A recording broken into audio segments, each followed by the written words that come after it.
परमेश्वर आपने हमें उठाया है, जैसे सब लोगों को उठाना, सब तरह नौकरी दे रहे हैं। जैसे जो आदमी बीमार होता है तो हमें डॉक्टरों की जरूरत होती है ना। जैसे बाइबल का वचन कहता है भाई डॉक्टर किसके लिए होता है? बीमारों के लिए। जो कोई उसको ठीक नहीं करेगा उसके लिए कौन है? परमेश्वर। वो कहीं बाहर नहीं है, उसको झांक कर देखो, उसको समझो कि वो है क्या चीज। परमेश्वर का वचन कहता है कि मैं किसी के हाथ के बनाए हुए मंदिर में नहीं रहते ना, मैं स्वयं के बनाए हुए मंदिर में रहते वो तुम हो। तो परमेश्वर कहीं बाहर नहीं है, तुम्हारे ही अंदर है। उसको झांक कर देखो, पहचानो। एक बार एकांत में इसीलिए बोलते हैं ना, आपको एकांत में जाके परमेश्वर का प्रार्थना करना। जब आप एकांत में प्रार्थना करोगे तो एक बार सोचो कि हमें भेजा क्यों परमेश्वर ने। इसीलिए नहीं भेजा है कि जो भी संसार का कार्य है वो कार्य तो मतलब पशु भी करते हैं, उनके भी बच्चे पैदा होते हैं, वो भी खाना खाते हैं, सब काम वो करते हैं। बाकी इंसान को परमेश्वर ने अपने हाथों से बनाया है और परमेश्वर की आत्मा हर किसी को बोलकर बनाया है। बाकी इंसान को परमेश्वर ने अपने हाथ से बनाया है और परमेश्वर के प्राण और परमेश्वर की आत्मा आप उसी से चल रहे हो। थोड़ा पहचानो। इसीलिए यूहन्ना कहता है कि मन फिराओ, मन फिराओ, परमेश्वर का राज निकट है। वो महान ईश्वर, इब्रानियों में पढ़ोगे वहां साफ साफ लिखा है कि पूर्व युग में परमेश्वर ने हमारे बाप दादाओं से और भिन्न भिन्न रूप से बातें करी। वो मतलब क्या चीज है? पहचानो। लोग तो ये कहते हैं ये तो यीशु मसीह का सत्संग है, ईसाइयों का सत्संग है। पहचानो, राम भी आए थे वहीं से आए, कृष्ण भी वहीं से आए, वही चीज है, कोई अलग नहीं है। आगे अंत के दिनों में जब कलयुग का जो प्रारंभ हो रहा है ना, वो अंत का दिन है। कलयुग के बाद कोई युग तो निर्माण नहीं हुआ है, ये अंत का दिन है। त्रेता, द्वापर, सतयुग और कलयुग ये चौथे नंबर पे आता है। जैसे चार वर्ण होते, क्षत्रिय, वैश्य, आर्य और शूद्र में आते हैं, ऐसे चार वर्ण के चार योग हैं। ये लास्ट वाला योग है तो यहाँ लिखा है अंत के दिनों में। जो अंत के दिन आज का चल रहा है, आदमी अपनी अपनी परेशानियों से दूसरे की कह रहे हैं। अपनी परेशानी तो है ही है, बाकी तो हर तरीके से आदमी हिताश है, हर एक तरीके से निराश है।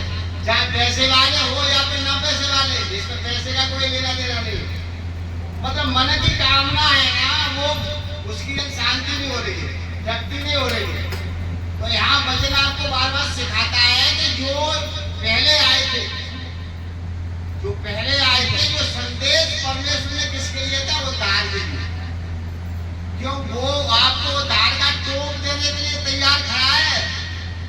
कोई छोटी मोटी चीज नहीं है उद्धार का टोक, जहां से पुनः आने की जरूरत नहीं है। बाकी जो सत्संगत लगाई है ना, तो यहाँ रहीमदास जी बड़े भाव से भी कहते हैं कि भाई हमें स्वर्ग में जाने की जरूरत नहीं है, क्योंकि स्वर्ग में ये लोग मिलेंगे नहीं। जो महिमा पृथ्वी पर होती है वही स्वर्ग है, कहीं और स्वर्ग नहीं है। तो उन बातों को पहचानो। पहले सबसे पहले अपने आप को पहचानो। हर बात में, क्या पुराने नियम में या नए नियम में, महाभारत रामायण सब में लिखा है भाई अपने नेचर को, अपने को मतलब सुधारो।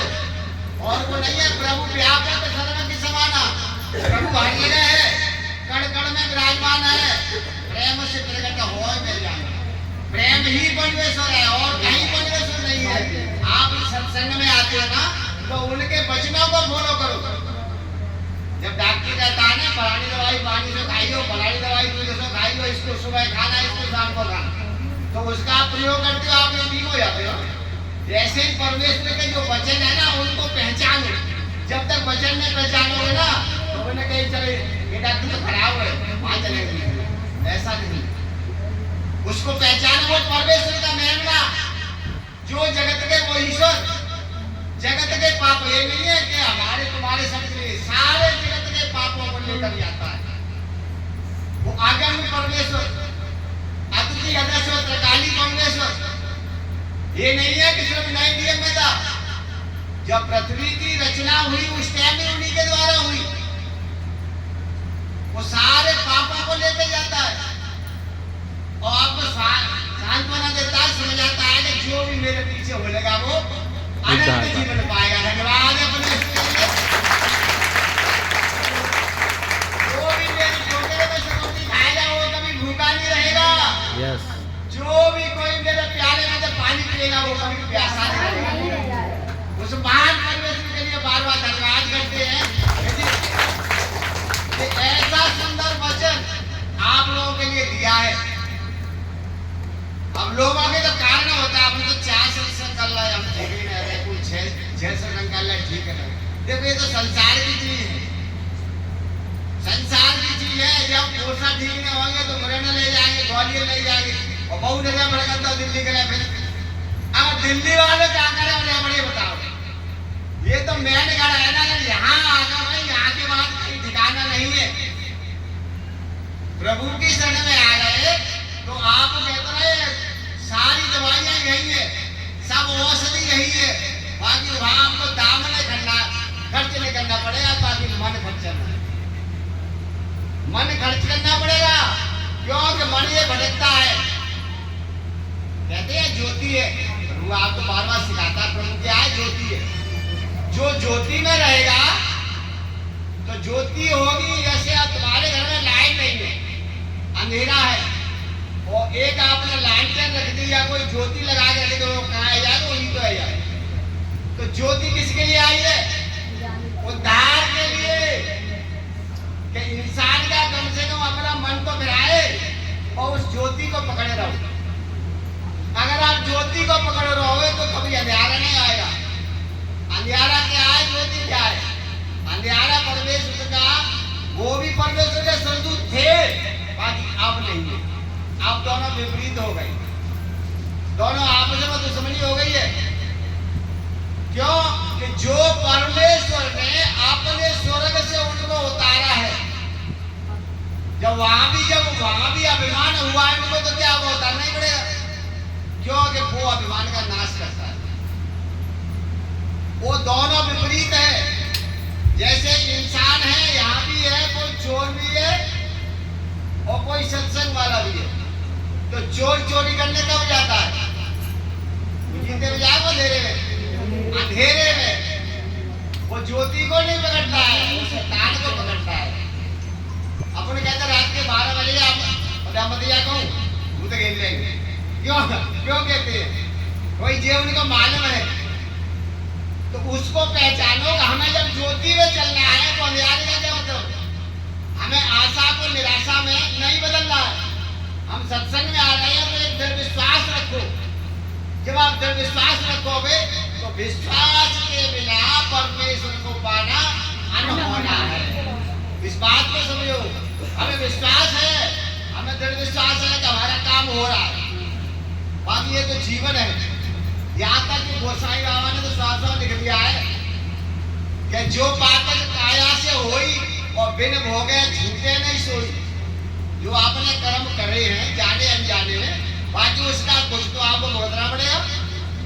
बाकी जब आप सत्संग में आते, जब आप सतगुरु की सहारा लेते हो, सतगुरु का सहारा लोगे ना, तो आप पर कष्ट तो पड़ेंगे, बाकी सहने की शक्ति गुरु आपको देगा। धन्यवाद है परमेश्वर।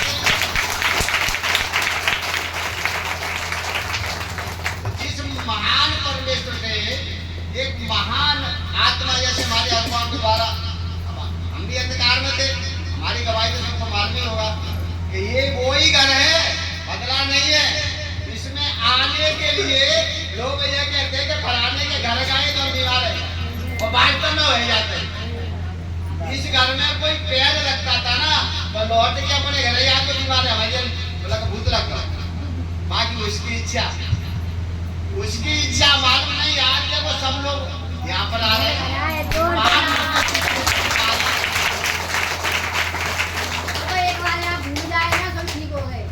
बिल्कुल ठीक हो गई। पिता तेरी इच्छा तूने किया है, हम तो सब लोगों को यही एक आपको सलाह देते भाई, यहाँ परमेश्वर को आप मान रहे हो, बाकी भावनाओं को चेंज करो और परमेश्वर के नियम को थोड़ा, जब आप नियम से नहीं चलो, कहते हो नियम से दवाई नहीं खाओगे तो आप ठीक नहीं हो, नियम से प्रार्थना नहीं करोगे फिर भी उतार नहीं है, नियम से भजन नहीं करोगे, नियम से संयम नहीं करोगे तो वो भी नहीं है। नियम को पहचानो, जब आप नियम को पहचानोगे तो परमेश्वर आपको पहचानेगा। जोरदार तालियां परमेश्वर के लिए।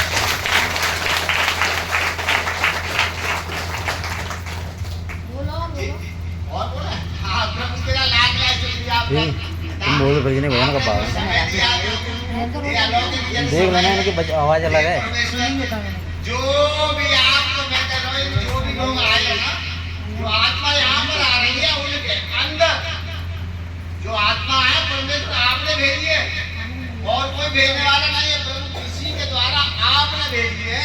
और जिस भावना से और जिस भाव से यहाँ पर आ रही है और उनके मनोविकारों को, तो किसी भी तरह की परेशानी है प्रभु आप ही उसको समझोगे ना, किसी को कुछ नहीं मालूम है, क्योंकि हाँ आपको वचन बार बार आपको मतलब यही सिखाता है।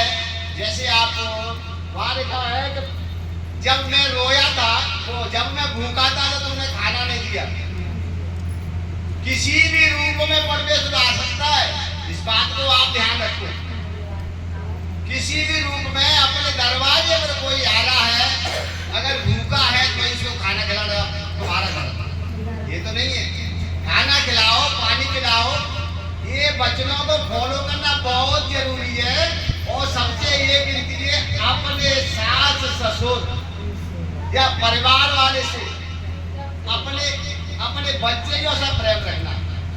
दूसरा रख रहा है उसकी कोई मतलब नहीं है, दूसरा क्या कर रहा है वो गाली दे रहा है, कोई मतलब नहीं है। बाकी हमारे अंदर वो भावना होना चाहिए, द्वेष खत्म होना चाहिए, सहज सदस्यशीलता तो जे अपने अंदर होगी ना, क्योंकि परमेश्वर के गुण यही है। धन्यवाद है। तो वहां क्या होता ना, तुम झंझट पा लेती है, झंझट पाल लेती है तो क्या होता है कि एक के पीछे एक मतलब लगा रहता है। तो वहाँ एक व्यक्ति था, वो साथ में नहीं, चलो हम तो घर छोड़ के बच्चे की नौकरी लग गई, चलो वो आता हम यानी साधु बन जाएंगे। तो वो व्यक्ति एक गांव छोड़ के और साधु बनने के लिए एक नदी के किनारे में पहुंच गया। वहां पहुंचते पहुंचते क्या देखता है कि जो कपड़े ले गया था, अपने कपड़े ले गया था, तो वहां एक चूहा आ जाता है, उसके कपड़े के लिए काट देता है। और वहां से वो साधु तो बन गया, बाकी वहां उसको द्वेष मतलब क्रोध आ रहा है, क्रोध आ रहा है कि ये चूहे ने मेरे मतलब कपड़े काटी, क्या करूं। तो कोई रास्ते में जा रहा था, उसने बोला चूहा तो क्या है, बिल्ली पाल लो, बिल्ली पाल लोगे तो चूहा मतलब मर जाएगा, जो भी है ना।